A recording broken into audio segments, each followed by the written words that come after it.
Hey, good evening, everybody. This is Jeff, Junior Hockey Advisor. This is Junior Hockey Live, Wednesday night. We're going to talk junior hockey. Let me get on the second half of this. There he is. Do I know where to put you on the left or the right? I think it's been so long. I think I'm in the right spot. I think we're good. Wow. And once again, the part that sucks is it makes you look taller than me. New season, and Yeah, are you sitting on the floor? I got to get up there, don't I? I'm not too worried about it. People can think you're tall. That's okay. That's okay. I'm confident in It's myself. funny. So when we were in Blaine, we had a lot of people coming up and talking to us and, sharing that they're viewers of the show and things like that, which was awesome. One of them said, wow, you are way taller than I thought you were going to be. So I think that's you telling people that I'm actually short. And then when they see me above 6 feet, they're like, You're wow. not above 6 feet. Yeah, I'm plenty above it. Plenty above it. There, that's a little better. I can get it just a tear. Just get your booster seat out. My booster seat. Yeah. And my Depends diapers and my... Listen, everybody, thanks for tuning in. We get off on these tangents. Man, it's even worse when we're together for a few days on the road. It never ceases to end, to the point where I get like very physically ill and have to leave just being around Mike that long. So it happens. I'm kidding, but we're going to talk about a lot of things tonight. We're here for you. We're here for your questions. Take the time, if you'd like, to actually give us a message. Tell us where you're watching from, where you're at right now. I'm going to pull that up so I can see those comments. If you're on, saying hello is great. We already see some people popping on. That's awesome. We're going to discuss Blaine. We're going to do kind of a recap of what Blaine is for the new viewers and viewers that are just getting into junior hockey. This is one of the significant events. If you're still at U16 and U18, there's a lot of significance to this event for development. So I hate the word development. I promise you, I try not to use the word development, and I'll do my best. But once again, hello, I'm Jeff. That's Mike. He goes by Bloomer. I go by Jeff, and not very fancy there. And we'll spend the evening here catching up on Blaine, as answering your questions, trying to give you a better sense of how all the leagues work. Now, we do another show called Junior Hockey Advisor, where we talk about the process, how to move up through, how to showcase yourself. Excuse me. This show is more about the teams, the coaches, how things work. And today, the reason we're going to focus on Blaine is we're also going to kind of give you a day in the life. We're going to talk about some of the things that go on in Blaine, behind the scenes, some of the things that kind of help you understand the process a little bit better. So kind of a hybrid show tonight. So great to see all you. I got a hi, Jeff. See, they like me, Mike. We got a hey all coming in from Mark. Rochester, New Hampshire is where Mark's from. Of course, if we don't say hi to Frank, it's just not any fun. Good to see you, Frank. And then we've got Paul. And let's see, he's a Norfolk, but he's via Chicago. So I will give you, Paul, DM me. I'll give you Mike's personal address. Stop in for dinner any time of the week. He welcomes people over for dinner. So just bring some Labatt's. So I didn't tell you on the way back from maybe I told you this, but I'll tell the rest of you this. On the way back from Blaine, I drove, which was idiotic. I used to like to drive those long distances. Now it just kills me. Just age catching up, I guess. But I drove to Blaine from Rochester, New York. Stopped in Ann Arbor to see my son. He goes, "Hey, on the way back, can you pick me up some Spotted Cow?" So I loaded up the vehicle with this beer called Spotted Cow, drove him back, and he's like a hero with his 5 roommates on the campus now at the University of Michigan. I tasted one. Well, first of all, I'm not a drinker. I'm not a beer drinker specifically, but I don't drink much at all. And I tasted this Spotted Cow, and it's like the light version of Coors Light. And it's like, I don't get it. No way. I don't get it. Well, that's what it tastes like to me, but I'm not a beer drinker. Correct me if I'm wrong. If you're a Spotted Cow fan, let us know what you think. But it was one of those things where, there's regional beers.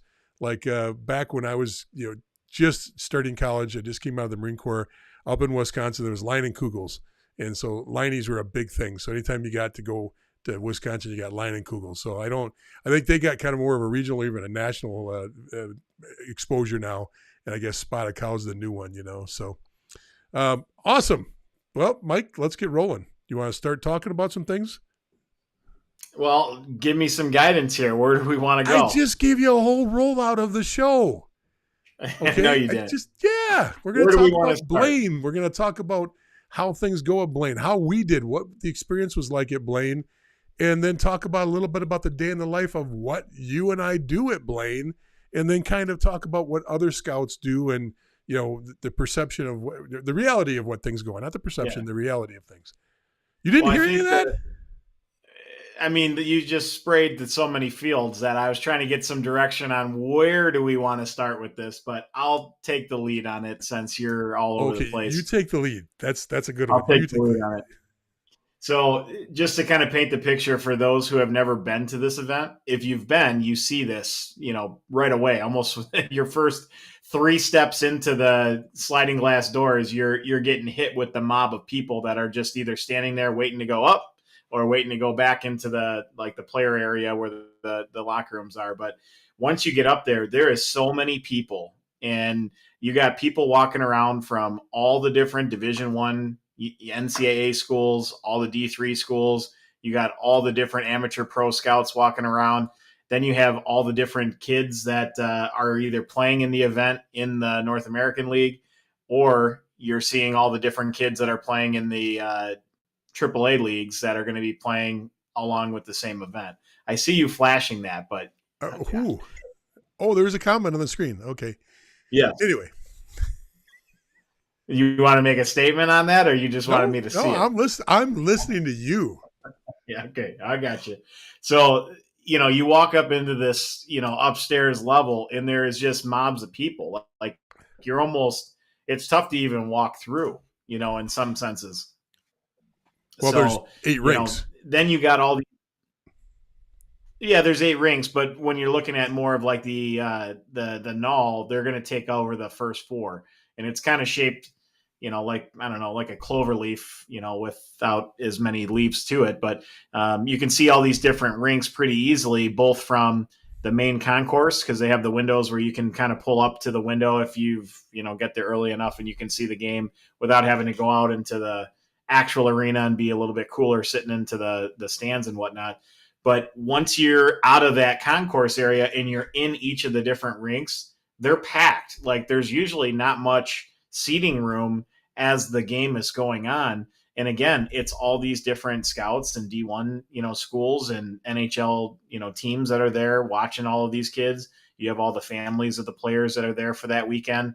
You have all of us scouts of the teams that are playing within the NA that are also watching their own teams and watching other teams within the leagues.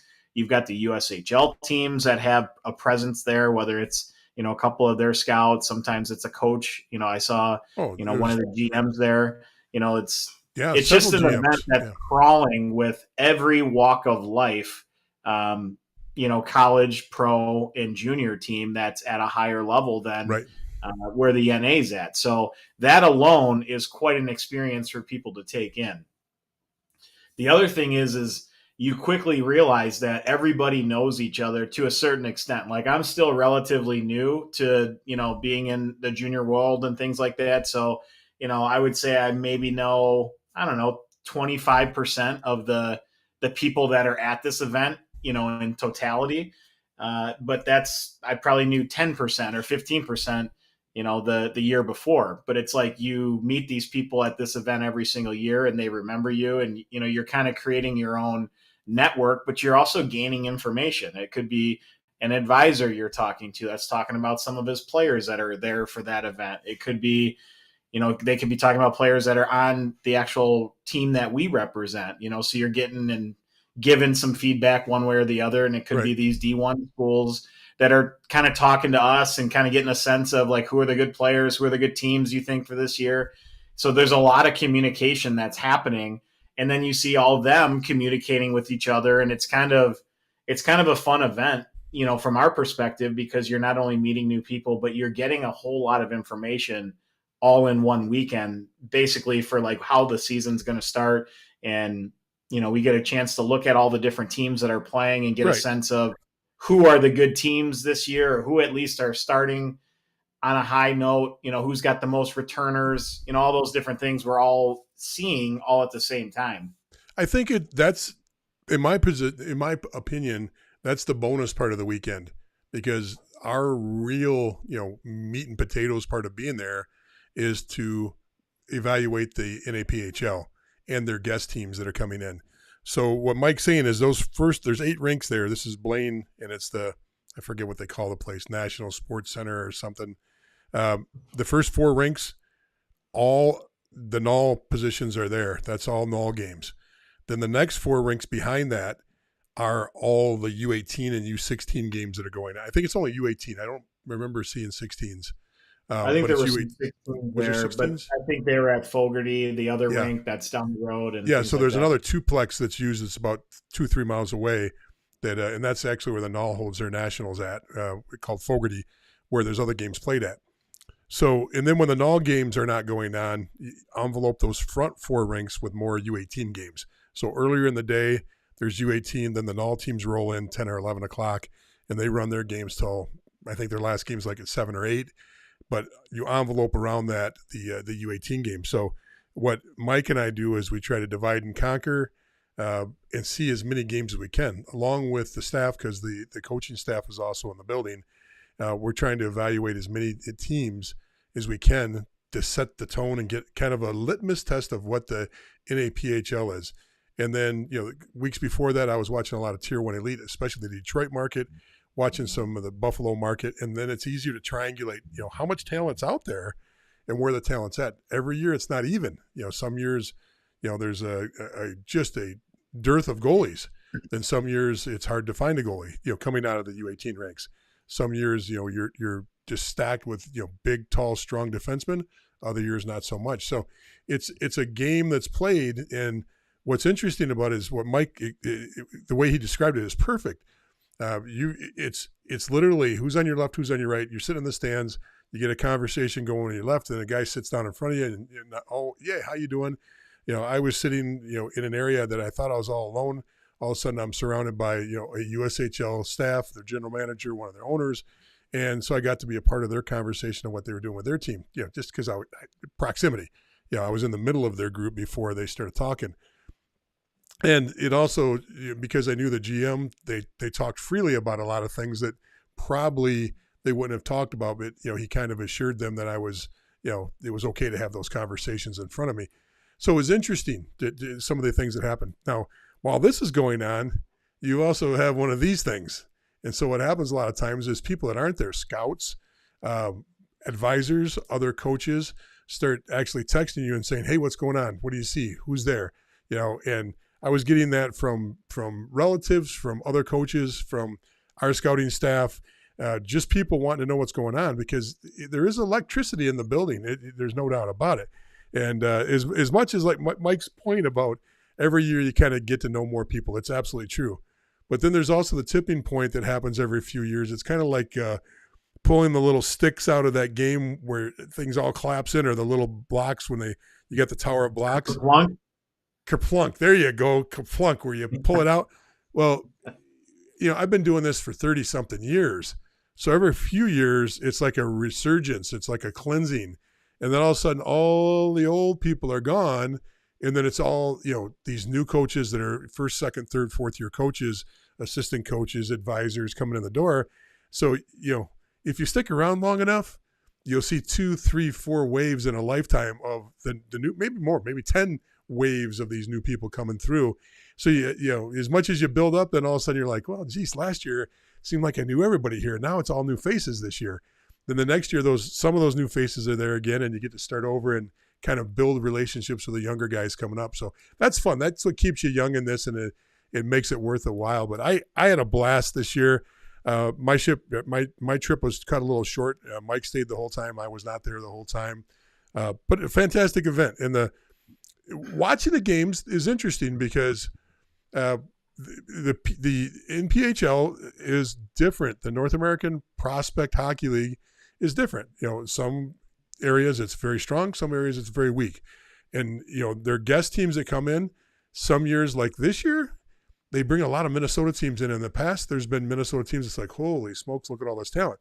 And this year there was a couple of those teams, but there's also some teams that were like a lot different in the complexity of their teams. In other words, what I'm trying to say nicely is they were weaker and they weren't as strong as they've been in the past. So we have to gauge all that to use to kind of get the feel for the whole nation on where things are going to be. So it's a significantly important weekend for us to get together and kind of triangulate everything and put together a picture on this. You agree with that, Mike? Yeah, definitely. And I think when you talk about those Minnesota guest teams, the great part about having them is that there are some players on those teams that are very talented that can definitely and will play in the North American League. The hard part is because they're like a team from anywhere and everywhere, it seems, meaning, they're from an area of Minnesota, but they're coming from high school and they're coming from not really being a team. So I don't even know if they practice or have any time to get themselves in order. So sometimes it's almost hard to watch because these kids are trying to make plays that they probably wouldn't make if they played on a cohesive team and knew where each other's going to be and had structure to their game. And then sometimes that leads to like a blowout score. And it's like, if you looked at the score, you would think, wow, this Minnesota team is not very good. The problem was if they played a team that may have already had 10 games into their season and had been practicing for a month and a half to 2 months. Yep. And they're like trying to figure out who their line is.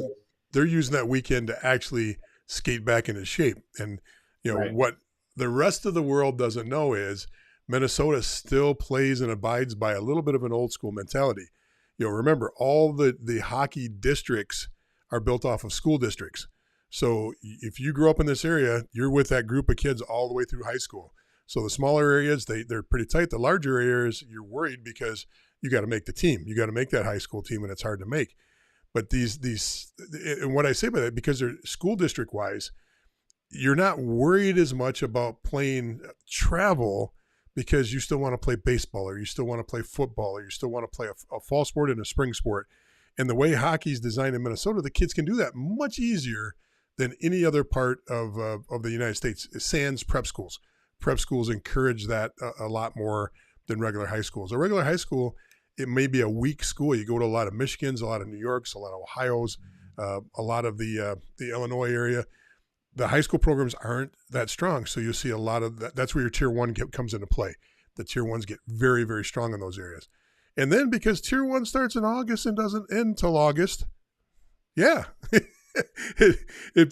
start on August 31st and you end on August 1st. It seems like. I know I'm being a little bit facetious there, but the point of the matter is you just don't see as many three-sport athletes as you do in the Minnesota area.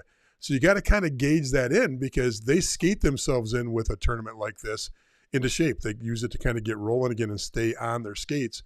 So as Mike said, it could be a kid that ends up being an all-stater, but, he looks lazy on the ice.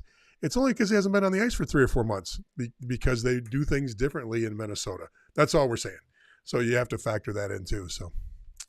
Or it's like they try to do too much where they try to dangle through the whole other team on their own, which is not something they probably typically would do, but they don't really know who's to their left or who's to their right, or, they enter the offensive zone. They don't really have an entry that they're all familiar with. So they're just going to try to make something happen. And it's hard to watch because, well, that for sure is not going to translate to the next level. And they can't play that way, even at the current level. Right. So you're already trying to think like, are they playing like this because they don't know how to play hockey the right way and they're trying to do it all themselves? Or are they playing like this because they really don't know the systems yet because they haven't really had a practice or the coach hadn't worked things on the board, or, they get into those events and sometimes it's like they're learning each other's names when they're getting their skates on, because Absolutely. they just don't know who's playing that weekend. Absolutely. So for me as a scout, I have a hard time watching even the other teams' players when they play against one of those Minnesota guest teams, because sometimes you're not able to see what you need to see. But again, that's not because those teams don't have good players. That's the hard part. So you do have to watch them still because there's good players on those teams. They're just so like sloppy or out of sorts at that point in the year. And they actually get better as the weekend goes on, but it's a process for sure. So in the North American, the NAPHL, I'm going to give you the pluses and minuses of the league. Um, Over the nation, from coast to coast, there's less than 40 NAPHL teams. I think there's a cadre of AA teams. There's a cadre of AAA teams at different levels within them all. You can go to Elite Prospects. You can put in NAPHL, and you can look at this yourself to kind of get a sense of it. Now, why that's important is, you've got 32 teams now in the North American Hockey League. Inside the 32 teams, each team has two of potential tenders that they can utilize for that league. That means an NHL team, a North American Hockey League team, the second highest in the United States, can walk up to you after a game and say, hey, we really like you. Would you like to be tendered with us? Okay. Those are tenders that can't be used on anybody but people in that league. So that means there's 64 opportunities. Excuse me. Excuse me. There's 64 opportunities. Well, I don't know exactly how many AA teams there are on that list of teams in the USPHL, but let's say of the U18 level, there's 5 or 6. Take those off. The bottom line is you've got 30 teams that have the potential for 64 tenders. Does that mean you're going to play in the NAHL the next year? No, but that puts you in a spot that gets you, you don't have to go to a pre-draft camp. You get a ticket right to the main camp, and you're being looked at as a potential player on that team right away. That means they know who you are when you're on the ice. They know, something about your background. You've already had people put eyes on you, and it puts you in a really good spot. It gives you every advantage going into main camp that you can have for the talent level you're coming from. So if you're coming from a mid-level team, you got the ability to skate and produce and do what you can do. So that's, what's the downside? The downside compared to other leagues, the overall talent level of the NAPHL, it may not be at the same level as Tier 1 Elite, as HPHL, and a few other leagues. I think that's a given. Now, when you take the top few teams, you can put them right in with the Tier 1s in any of those other leagues, and the tops can compete with the tops. The issue, though, is the NAPHL tops, we don't know if that's 3 deep as far as teams every year. We don't know if that's 7 deep every year on how many teams are strong. They're going to be, I'd probably cut it off of the top 30, top 35 teams out of the My Hockey rankings. That's really when we say tops. Can they compete in that top 30, top 40 teams in the nation in that range and be competitive in that area? Mike, do you agree with that? Yeah. And I think, to your point, by hosting those events at the same time all the NA teams are there, it's like a rat race for all of the teams to try to find the top players, those in that weekend, because all the NA coaches are there. Pretty much all of the staff of these NA teams are there. So that weekend, watching all these AAA players playing is, it's those players' opportunities to really showcase themselves in front of the biggest, pool of available scouts that they'll probably have at any of their events. Oh, And it absolutely. also, There's no other time that an NAPHL kid will have as many eyes on him is in that event. right. You got And everybody then there. they're going to have a lot of people talking, the top players in that particular event that play on, whatever team it is, or a couple of the different teams. Those kids probably will talk to anywhere between 5 to 15 teams that weekend about, hey, we really like you, we want to get you down, or we want to get we want to tender you. Those conversations are being had that first weekend for when tenders do become available November 1st, because everybody's there. They're seeing it with their own eyes, where usually, us scouts or our scouts in the field will like guys and we'll start talking to the staff about it, and they'll be able to maybe watch it on a video platform, but they're coaching their own teams and running their own practices. They don't have a chance to see these midget players playing live, with the exception of that event. So it's a really big event for the AAA kids that are playing. Yeah, the other thing too is if you compare it to any other event out there at the U18 level, Tier 1 Elite has some awesome showcases. They will never get every NAHL team there at a showcase. The USHL does some great showcase events. They did one, I believe, 2 or 3 weeks ago. They're great. They get a lot of attention. But first of all, not every USHL scout's there. There's selected teams that come in and play games, and the event is not as big as this. This is a significant event. So I'm not trying to talk anybody into playing in the NAPHL, but if you do have an opportunity with an NAPHL team, this is a built-in advantage that most don't see right off the bat. So if you got a comparison between your city has a Tier 1 elite team and some East Coast teams like Philly, you've got opportunities to go either way. I'm only using them because that's the easiest one. They've got 3 or 4 midget opportunities. You got the junior flyers, the junior flyers, the junior possibly senior flyers, little flyers, the little flyers, the somewhat little flyers. We get it. We get it. We get it. Okay, I don't have to go any further on that. Okay. So Todd has a question. Let's throw this question in. Todd asked the question, I don't like that font. I can barely see that color. Do scouts look at AA kids or only AAA kids? If AAA is not available to some kids, how do they get noticed if they're playing U16 or U18 AA? So I'm going to give you an answer. I'm going to let Mike answer this first. Mike answers. I'll let you answer it first. Okay, because Mike is going to give you a pro AA version of this, and which is he's right, but I have a different take on it. So I'll give you my take on this.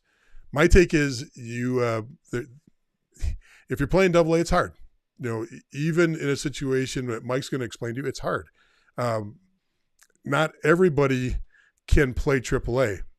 Getting to AAA sometimes means sacrifice, and the sacrifice is relative to what it means to you to play AAA hockey. Some families' sacrifice means driving to another rink 5 miles down the road. Ooh, we're really going to go out of our way. Some of it's the money. We're going to spend an extra $1,000 to play AAA. Some it's, hey, we're going to move as a family to be in a AAA market. Some it's we're going to send our kid off at U16 to play AAA hockey. I fall into that category not only as a player but as a dad. My children billeted. Okay, they left our market, and I was a junior hockey owner in a somewhat good AAA market, but we thought it was best to move our children into a different market, especially our youngest, our son, into the Detroit market to play. And that was a sacrifice we were willing to make. Everybody's different, and it's relative. There is no level of sacrifice that equates to things. Some families could never fathom, a 16-year-old leaving their house to go live with another family to play hockey. In our family, it's natural. Okay, it wasn't as big of a sacrifice as other families. It's like, holy smokes, that's a big, big commitment. Are we sure we can do this? There's some Canadian families, some Detroit area families, and some families that have grown up in the game, maybe second, third generation, that no longer is an issue. It's just like, it's not expected, but it's okay if it happens. So my perspective on this is, what are you willing to sacrifice to play AAA hockey? And is there enough of a push, the supply and demand? Is the demand of your child to want to play AAA good enough for the family to fulfill that by moving to another market or to make a sacrifice to get him to be able to play there? So that's my take on it. Mike, give the other side of this. Well, I don't think I really have another side of it to your, I think the way you think I would answer, because I do coach a AA program, and we typically have, we play in the strongest AA league in the country. And typically our teams have been very good over the last few years. So our players have moved on, but they're not moving on to the North American League. They're moving on to either the NA3 or a Tier 3 level, and then they're going to grow and move up from there. We deal with facts, like you and I. When we talk about this type of stuff, when we give our opinions, it's based on facts. So the fact is, the chance of a AA player getting the opportunity to play in the North American League is very, very small, if almost non-existent. I know of 2 in the last 4 years. Well, there's one kid this past year that played in the same league that the teams I play in. We play in the Central States Hockey League, and this kid played for Orland Park Vikings. He was a U18, very good player. I'd play against them for the last 4 years. He was tendered by Odessa in the NA, and he has played in games already this year. He is the exception to the rule. So when I talk to my players, if I'm trying to get kids from other areas, I am not going to say, hey, if you come and play for me, or I work in the NA, I'm going to get you this opportunity, or you come and play in our league, you're going to get that opportunity. You're not. The chances of that happening are very rare. How did he get that opportunity? He played for a coach that used to actually coach in the North American League, has connections with different programs, got him opportunities to go and skate in Odessa, and I'm sorry, El Paso. Sorry, El Paso. Right. And got him those opportunities. And then when he was there, he showed really well and showed that these teams don't care that you play AA, but they're also not looking at these kids in the AA leagues. So those kids need somebody to give them those opportunities to get down there and skate and get opportunities that they're not going to get by somebody seeing them and pulling them into their own process, because we're not watching AA games. I coach AA. I am not looking at those players for Lone Star. I may look at these players for the Texas Junior Brahmas, but because that's a natural path. You go there, or you go to a similar level of team, you have 2 or 3 good years at juniors, and next thing you know, you are in the North American League, or you are in the NCAA. I fully agree with you. The other example of a player was a player out of Atlanta, Georgia. Got an opportunity with Shreveport the year that Shreveport won the Robertson Cup. This was 3 years ago. And he was willing to be the 8th. He was willing to be the 7th or 8th. He got in a few games, but the talent above him was so great. They were able to compensate for having a weaker player at the time. And the player got a lot better because he was around all that talent and he was skating with it. Now, he had a coach on the staff that was advocating for him. For whatever reason, I don't know, but it took him 2 years of practice, and he became a decent, NAHL player. I wouldn't say a superstar, but he became a very good journeyman player in his 3rd year. So it does happen from time to time, but remember, how many kids are in the NAHL? 32 times 30 or 25. That's a lot of players, okay? And to only be able to come up with a couple of examples shows you how tough it is to get in the league. So to get back to that question, do you get scouted? AA kids will get scouted by lower level D3 programs to kind of shove them into to not give up. I should say that. A lot of AA families feel that if D1 teams don't come calling, or they've pulled the parachute at somewhere along the line saying, we're just going to play AA and then we'll move on. And there takes some encouragement to go play Tier 3 juniors coming out of AA, because a lot of players that go to Tier 3 will eventually be low-end D3 players. And when I say low-end, that doesn't mean they're low-end. It means that there's tiers inside of Tier 3 hockey, and Tier 3 Division 3, I should say, not Tier 3. Let me clarify. I'm talking about Division 3, Division 1 and Division 3. Inside of Division 3, you can pretty much say there's an A level, a B level, and a C level. It doesn't mean that you're not good enough to be a great player at a B or C level Division 3 team. Why don't you have that opportunity? Very few AA players are going to play on the A level of the Tier 3 level, because you're getting those kids are the kids that are competing with or have dropped down from Division 1. They barely missed making a Division 1 team, or they were at the Division 1 level. They either played, most of them played NAHL, BCHL, USHL, NCDC hockey, and that's that first tier. And I've talked about this before. This is your Adrians. This is your Stevens Points. This is your Uticas. These are, and I'm missing Geneseos. These are the big time Division 3 programs that play in front of 3,000 people that, are packed houses, and the talent's extremely high.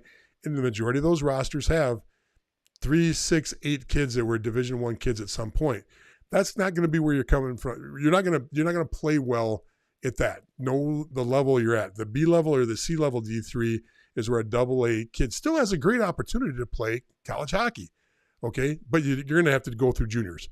So you're going to get, steered over to the junior level, and you're going to put 2 or 3 years into juniors if you're going to play college hockey, if you're coming from the AA level.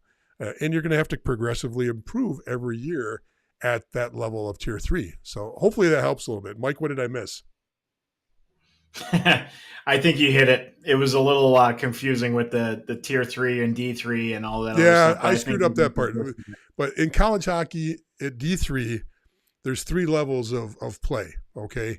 There's your elite level, there's your mid-level, and then there's the schools that don't have the budgets to really go out and recruit as hard. They might be the perfect example used to be there was a school in the Upper Peninsula of the not the United States, the Upper Peninsula of Michigan that I believe they just dropped their D3 program, but that program was very, very difficult to play at the elite level because they weren't able to recruit. They were in the most remote part of the United States to have a hockey team. And it made it very difficult for him. So anyway, I think I think the best way to put that is I think there's like 96 Division III, like NCAA Division III schools that have teams. So if you're the top team to maybe the 20th best team, that's like the elite level of college hockey at the D3 level. And it's subjective. Nobody's saying there's a hard line there. Every year it's subjective. So the follow-up question that Todd would have would be, so the path would be NA3 or the like, and that's the important part. Yes, the NA3 would be appropriate for a AA player, absolutely. But there's the EHL, there's the USPHL, and there's Canadian leagues too. So there is a real good selection. The NA is definitely scouted for a lot of the D3 programs, as is the EHL, as is the USPHL Premier. So the difference is a lot of these programs will work over the phone. They will work with email. They will work with video. Whereas you get into tier 1 and tier 2, scouts are doing more eyes on, in face and doing real face-to-face contact. And don't be afraid if a team hasn't seen you live that's offering you a spot to play juniors. Now, you got to be careful, because there are people out there that will just take checks and put you on the roster, and they don't they want to fill their team and fill the coffer and fill that quota before they're worried about talent. So then there's not many of them, but there are teams out there that'll do that. They're worried about getting checks in the bank first, filling their 30, and then if a better player comes in this time of year, they're just working down the list and they can kick kids off the end of the roster or put them in the stands. Now, I'm only saying that because that's the reality. Is that the norm? No, it's not. Is that the majority? No, it's not. But it's up to you as a parent or as a parent-player combination to make sure you do your homework so you don't get in a situation. We clearly can't call those teams out on this broadcast. We've got thousands of too many people on here to be calling out teams doing that. It's up to you to make sure that you put the homework in to make sure you don't get into that situation. What do you think, Mike? Well, I'll give you a follow-up that I get asked a lot. So let's say you are a player and you start off with a program, and let's say your parents had paid the full fee for you that year. And then next thing you know, you end up being the 33rd guy on that roster when at the time you paid, you were like the 24th guy on that roster, but then an influx came. What happens with that money? Well, if you're playing inside of a team that's independent, they have their own rules for how they handle their money. In other words, if you're a USPHL player or an EHL player, you have to do the homework on reading your contract and saying, okay, what happens, and it's a two-way street, because what happens if a better opportunity with another team in another league comes around for you? Okay, what happens to your money? You have to read that contract. What happens if you say, or the team says, you're cut, we've got a better player, you're cut, what happens to the money? Those are non-sanctioned by USA Hockey. Now, if I'm a USA Hockey and there's only one league right now that is, falls under the umbrella of USA Hockey at the Tier 3 level, the EHL left 2 seasons ago. Now it's only the NA3HL. So inside of the NA3HL, very easy. You go to USA Hockey, they have a whole section on juniors. There's a bill of rights for player rights, not a bill of rights. You have player rights there that explain everything to you, including a timeline of how you get your money back and what steps you take to get your money back. So that's a great question. if you're not in that league, look, every league out there, it's not the horror stories I thought when the NCDC and the USPHL broke off, was right when I sold my franchise out of there. And one of the reasons I got out is because I thought I was going to be the Wild Wild West. I thought they were going to be coming into the saloon, guns a-blazing, and woohoo, it never turned out to be that bad. Okay, and I'll be the first one to say I was wrong. It was nowhere near, that chaos that I thought was going to ensue, and a money grab that I thought was going to ensue, and a bunch of players on the left sitting on the side of the road broke because the league took advantage of them. They did come up with a set of bylaws, and it seems to be, for the most part, you're always going to have issues no matter what league you're in. From the USHL on down, there's issues with players, okay? There's always going to be a team that has something with a player here and there. We can't make this 100% perfect. But, you have bylaws. You have to read your contract. You have to know what you're signing and make sure you know your outs. What happens if I want out? What happens if they force me out? And make sure it's all in writing, and then you have recourse that way. So does that make sense? Yeah. All right, let's catch up with a few things. What's that? I'm glad you shared that, because that's a question that gets asked a lot. And I think right now is a period of time where there's the trickle down happening. So people are a little uneasy when it comes to what's happening on rosters right now, especially if they're a part of it. Okay. You're going to have to help me with this one. I'll let you take this one. Yes, that's right. So do you remember the 80s movie back in the day, Rad? Yeah. Okay. Are you not familiar with it? Are you too old? Were you in your 40s back when that came out? Just go on with your story. It's basically, Matt had a thing on his Facebook. Matt's one of our one of our viewers that we got to know a little bit when his son came down to Dallas and, participated in the main camp. So he had one of his, I think it's his younger son, his name is Crew. And in the Rad movie, Crew Jones is one of the lead actors, and it's a BMX bike movie and whatnot. So he had that, listed on his Facebook that he introduced his kid to the movie based on his name being from it. And I just commented like greatest movie of all time. Cause for me, that was what I grew up on. And here we are talking about it live on the air. Okay. Next. So Vanessa wants to know, why would a player be invited to practice with a team? Okay. There's a lot of reasons why a player may be invited to skate with a team. I'm assuming you're talking about an 18 level player being invited to skate with a junior team, but it also happens with 16s up to 18s.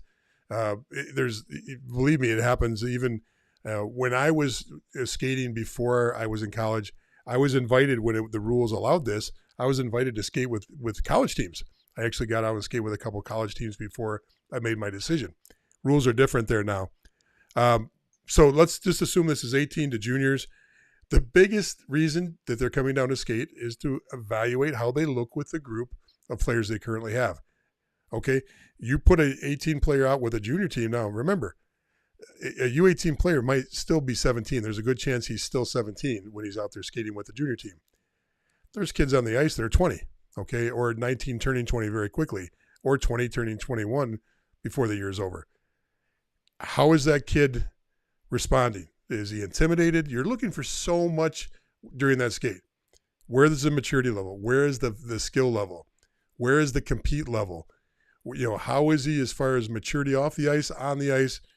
How are the other players adapting to him? Are the other players skating up to coach and going, Coach, wow, he can play for us right now? Are the kids skating up to him going, Coach, are we allowed to hit today? Because they're worried about a player, getting hurt. And that literally happens when you put a new kid on the ice. Coach, can we hit him? Yeah, you can hit. He's out here. Let's see how he, or, no, take it easy on him. He's going to be here for a day or two, and then, we'll get back to hitting on Wednesday, that kind of thing. Those are real things that happen. Kids will skate up to the coaches and say, hey, Coach, wow, next year we're going to be great if we get this kid. Okay. Other times there's so many factors that come in. And Mike, jump in anytime you want on this. You're looking at everything. So why? The skate could be for next year. The skate could be for when his U18 seasons this year is done. It could be for immediate placement.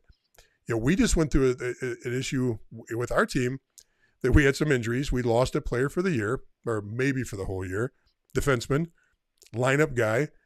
And so we were searching for a defenseman. If there was a U18 player out there that fit the exact category of all the checklist things that we needed to fill, we would have invited him in. In fact, we did invite some players in. They skate, and we reached out to other players. Mike was on the phone this week talking to players, trying to find anybody that fit that was either in prep or in U18 hockey. They would be invited down, and basically it's a one-off tryout. You've got the opportunity as a single player. The advantage is the coaches don't have anybody else on the ice they're worried about as far as evaluating except for you. So they're running practice, but the only eyes on people trying to make the team is you. Now there's other guys out there that are trying to make the lineup, and there's going to be players out there that don't want to see you there.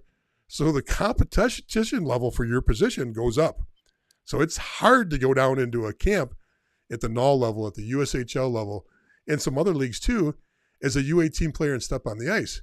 If I'm the sixth defenseman and I see that we lost our number 3, and all of a sudden I'm thinking, wow, I can move up to number 5, maybe up to number 4, or maybe I'm even thinking, well, maybe they'll just slot me into that number 3 spot. Okay, and I see a new body out there. I'm doing everything I can to compete hard to make sure that the coaches don't notice him, okay? You might not get as many passes. You have to be able to adapt to that. You might not get, people jumping you in line. You're going to have to adapt to that. Coaches know that, and they're also evaluating how you handle it. Let's say you're running a drill and guys keep stepping in front of you to get reps. Do you just stand there, or do you push your way back in, or do you put yourself in a position where you get your reps? All that stuff's evaluated. I'm not saying that happens on every team, okay? I'm just saying these are the type of things that happen. So why you're there, you're being evaluated for maybe an immediate lead, for the end of this year when your season ends, or for next year. So if you get invited to skate with a team, it's an awesome, awesome opportunity. But it could be also a detriment if you don't step up in a way that overcomes all the obstacles as being the only one there. You can't take a shift off. You can't hide. You're the odd man out on everything. So everybody knows who you are and everybody knows why you're there. So Mike, anything to add to that? Yeah, I would just touch on some of the things that you're going to learn about a kid off the ice, because in many cases they'll stay at a billet home. So you get to see how they treat whoever that billet family is that they're staying with. They're going to be around the players more than they are the coaches, because they'll be with the coaches when they're on the ice. But in the locker room, like what that kid's talking about, like how he's acting and integrating with the rest of the team, that's all really good feedback that for any of the scouts, like we don't get to see that much detail. We're more seeing what they're like on the ice and maybe talking to their coaches or to them, but you're going to get the best version of them in those moments that we're interacting with them, when all things are, kind of what they would think are in a downtime, or, they're not on at that point. That's when you start to see some cracks in their character, if they have any, or vice versa. You see like a really stand-up guy, very respectful, very like business-like when they're down there for those types of weekends. That's a kid that really is going to show well in at least the off the ice portion of it. If all things are, checking the right boxes, then that's a kid that I would think a program is going to say, hey, we got to start talking about tendering this kid, because Right. they're exactly what we need. And to your point, it's such an awesome opportunity, because you have to also look at it from the player's side of things or the family side of things. Now you get a chance, like we'll use our program for an example. We're not taking, outside of Dallas Elite from a AAA perspective, there's not a whole lot of AAA options in the Texas area and the South. So we're getting kids from the Northeast and Michigan, Minnesota. Some of them have never been to Texas before. So the opportunity to come down and see a different environment, see what it would be like if they were to skate there. You get a chance to meet the coaching staff, understand what the facility would be like, meet the other players on the team, kind of see how you jive with them. You're also, as a player in a family, collecting all this information also. You can see, how is the billets? Are they staying in dorms, or are they staying in like apartment like living, or are they staying in an actual family? And what do those homes look like, and how are those families set up? And you're learning a lot when you go down for those skates. So you saying if you get that opportunity to take it, 100%, don't turn that down, because you're not going to find that much intel and information yourself as a player to make a good decision, but also those teams aren't going to be able to find better intel and information on a player to make the right decision either. And when both sides make the right decision and they're both comfortable with it, now you got a good player and a good situation for all. Vanessa, let us know if that was the answer you're looking for. Not the answer you're looking for. If we answered the question for you, if we're on the right angle with that, I'd love to hear that. Got a lot of comments on there. Great advice. Great. So another question came in. Can you ask a question through the comment section? Absolutely. That's what everybody else is doing here. They're not sitting next to me. Okay. And they're not calling me on the phone right now. They're using the comment section. Please, if you have a question, jump on the comments, throw your question on. We try to get to them. I'm filtering. There are some that just are off topic a little bit, and I'll try to reply to you directly offline and give you, like watch next week. We'll cover that, or we've got an episode or we've got a video on that. So I'm trying to keep us focused as much as we can on the task at hand tonight. So hey, we've been going a while. We kept a pretty good audience going. Mike, anything else that we said we're going to talk about? Did we talk about or not talk about? Well, the one thing I was going to share too is just during that event in Blaine, we talked about the NAPHL having the AAA teams there. But the Minnesota Blades AAA also had an event that same weekend at another rink that was about, 15 minutes away or so. Yep. That had, the BK Selects, Little Caesars, it had Anaheim, it had all these other teams that they were playing, kind of like a mini showcase. And again, what a great event for that program and those kids, because every time I went and watched different games over there, a lot of the D1 guys were there. A lot of the USHL teams were there watching. They piggybacked, and it was a really good job. That weekend, there were so many games to watch. Like, honestly, after that weekend was over, I was so exhausted from watching, games from 8 a.m. until in some cases 11:30 at night before I got back to the hotel. You were exhausted by making my life miserable. That's why you're exhausted. You did everything to put roadblocks in my way to be miserable. That's easy work. That's easy work. Hey, Jeff, the game I want you to watch is down at the last rink. And, it's a quarter-mile walk. Yeah, I'll watch this one here on rink 1. You go down and get the game on rink 8. Okay. Well, the worst is as you go further back in that rink, it gets to the point where there's not enough layers to wear when you're in there. Well, not only do you have to get on the dog sled for a while, you got to put your snowshoes on to traverse over a couple areas. Maybe you catch a snowmobile ride. This is all in the building because it keeps getting progressively colder. But then you get out there and there's only one bathroom for the last 6 rinks, and you don't know where it's at because they purposely hide it on you. And there's no coffee, hot chocolate. There's nothing. So you have to backpack it in with all your supplies of like hand warmers, mittens, galoshes. It's terrible. It is terrible. We get through it. We get through it. Hey, look, it's also a fun event. They take care of the staffs, the team. They were, I've been coming to this event for years. I either know people by a wave and a handshake or they know me by name. Most of the NAHL staff, except for the younger people, but they bring in local people to staff the doors and staff the areas. So getting into the coaches area, which has all your drinks, all your programs, all your scouting sheets on the players. So every U18 team and junior team lays out on a big table all their sheets for the players. Some of them are elaborate, where they give you bios on players and color photos, and literally, you think that you open it up and it's going to be like a virtual reality of all the players. They go all out for this stuff. Others, it's just one sheet of paper with their roster on it and their numbers. But those are important for us. But it also has the coffee. It also has always a breakfast, lunch, and dinner buffet. The last night they do a steak dinner for everybody. They take care of the scouts there. So it's important to be able to get back in that area for business. I had the wrong pass on. I got a pass from our team and it said adult. It didn't say coach or staff or media or anything. It said adult. Well, adult doesn't get you back there. You have to be tagged right. So I went up to the front and they're like, nope, can't get in. I'm like, huh? and I'm waving to people. I know him. Let me, so I had to wait for our team bus to get there to get the right pass to get in. And guess what? Mike walks in. He's got the right pass right away. Just No, saunters I in. had no pass. You had no pass. Remember? That's right. That's right. Just saunters in like it's no tomorrow. I'm like, what is it about this face that says stop me, but let, a convict looking guy with a 5 o'clock shadow, hat on backwards, No, we don't wear our hats backward when we're on the road doing work. We were dressed professionally. So anyway, but that's. You got to have a little bit of charm. That's how you get Yeah. yourself back into that room with no pass. I did not have the charm going. So, Hey, all right. you reminded so me of one other thing. One other thing I wanted to bring up. Sure. We got some one questions. of the things that they have at that event is the National Team Development Program plays against the NAHL teams for 2 games. And I was there for one of the games. I didn't stay for the last one because it was like I needed to hit the road by that point. But it was unbelievable to see how packed that arena was. It was like when we talk about the concourse and how it's just packed with people.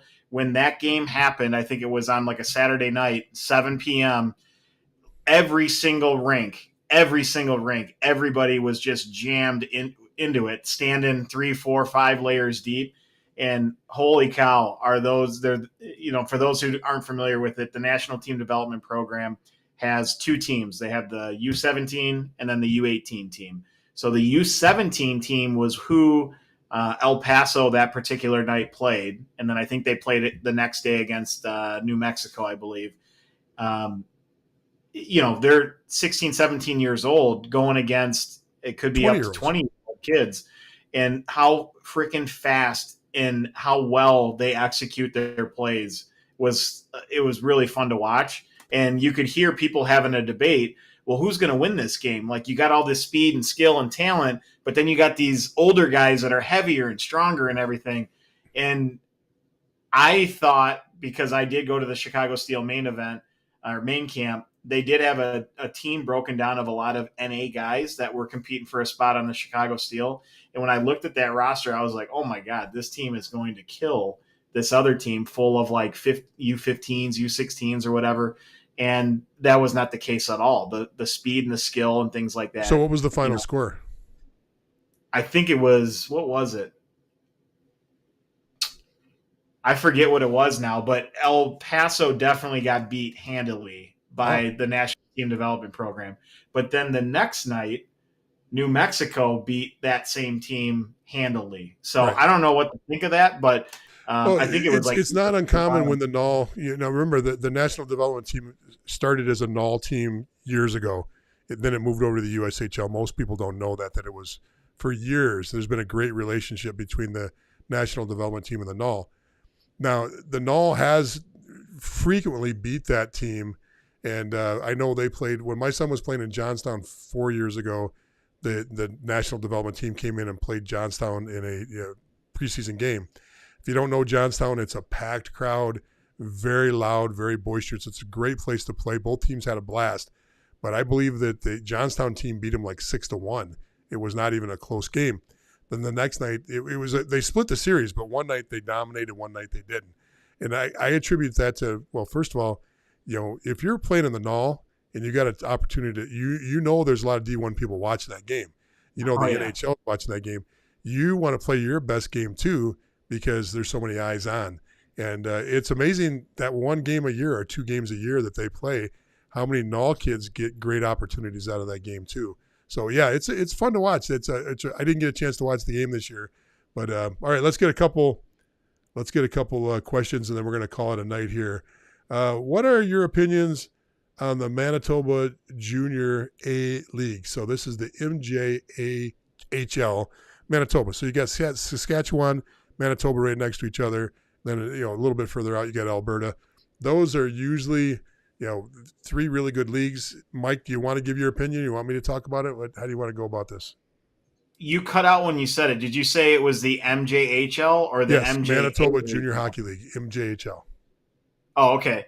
I think it's a really good league. I think there's good teams that are there that we scout off of for the North American League. So there is a lot of movement that'll happen from both the MJ, the SJ, the AJ, like all those teams or I should say all those leagues will have players every year that get drafted or tendered into the North American League.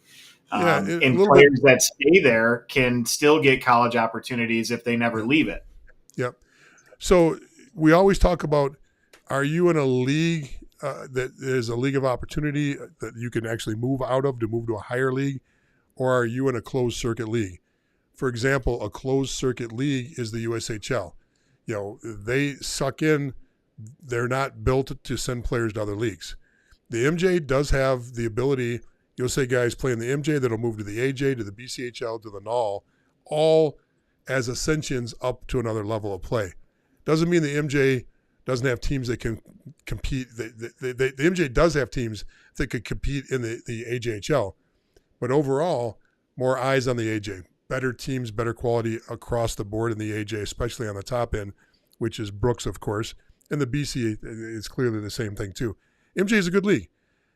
Very few Americans play in the league. It's for most people who don't know, it's above North Dakota. Am I putting Manitoba in the right spot there? Look at the map yourself, but it's up in that area. It doesn't get as many players from the U.S.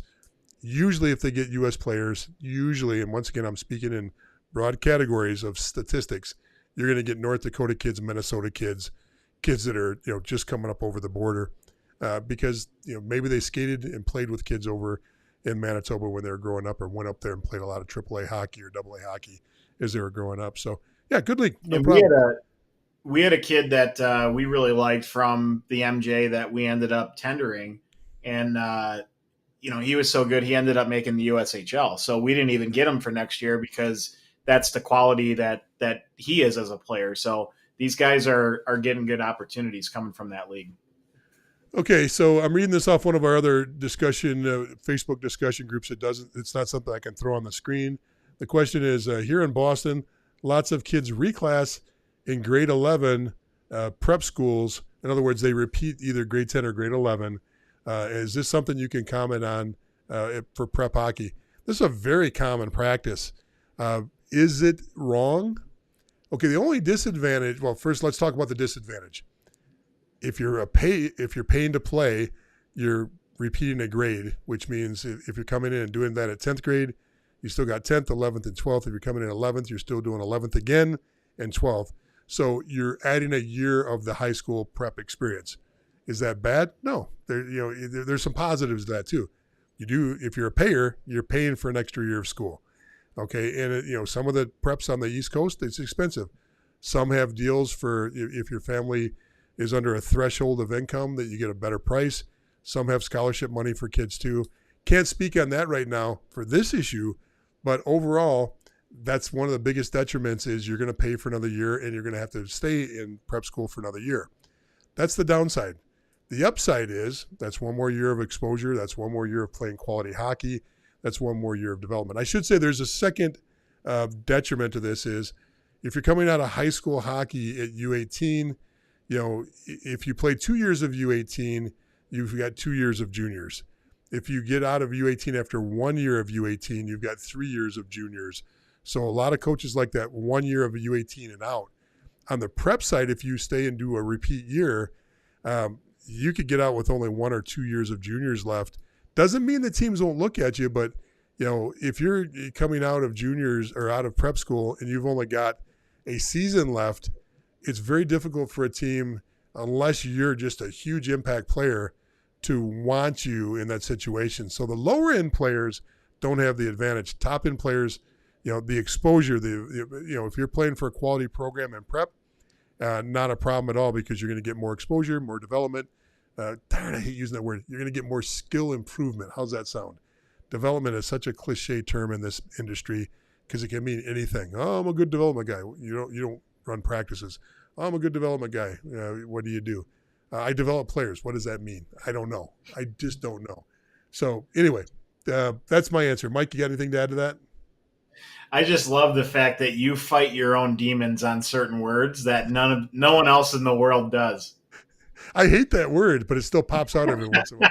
I do fight a lot of demons. So, I okay, just was going to say though, I think you hit the nail on the head where you have to be the right. You have to be somebody that needs the extra year to take that extra year. So if you're not quite ready for junior hockey for a variety of reasons and you take that extra PG year, that could be good. But to your point, when kids leave prep school or they leave midget hockey or high school or whatever else and they go into juniors, it usually takes them that first year to either get a solid footing on that roster and start putting up points. And then after they have that first year of junior hockey, then they're a starter in the lineup.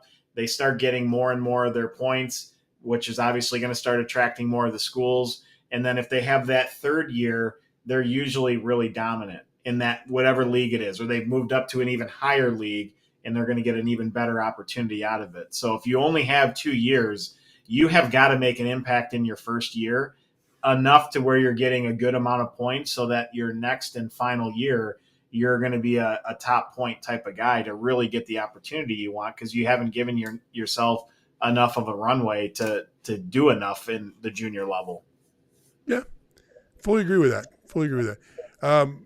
Eric, I wasn't clear on if there was a question there. If you're just throwing a comment up on the comment board, if you clarify the question, feel free to send that over. I'll gladly respond to that off air, or we'll build it into another one of our conversations here in the next week or so. Mike, it's good to be back in the rhythm. It's good to be back in. I can't say honestly that it's good to see you because I see you all the time, but it's good to get this rhythm going. It's good to get our audience back and to try to help out. So thank you so much for everybody for tuning in tonight. Mike, great job, great information, great insight. Appreciate everything you do to help this grow. And folks, we're here. Don't forget, you can DM us for a question for next week. You can throw it in the comments and for a question for next week.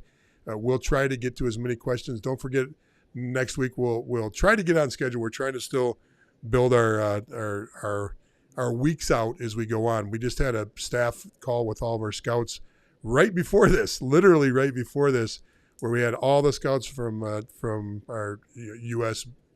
presence, not our European scouts, and we're just still clarifying who's getting what showcases, clarifying who's covering what things, what our standards are, what we're looking for, how we do things, with even our coaching staff on the call. So it was productive, but we're about burned out today. So thanks, Mike. And we'll talk about that side of things at a later date about what it's like to be involved at this level. I want to throw one pitch out. We're always looking for content creators. If you think you've got content, that you're a writer, that you videos, you do webinars, and you'd like to get your stuff on Junior Hockey Advisor or Junior Hockey Live, and get it posted on our Facebook group, get it put on our YouTube pages, DM us, either Mike or myself, and we'd love to talk to you about your content. And this is for people that have a specific thing about hockey they're working on that relates to what we do. We'd love to get your content involved. We're always looking to spice things up a little bit. So once again, thanks. Everybody take care. Mike, good job. Good night, everyone. Good ending, Mike. See everybody.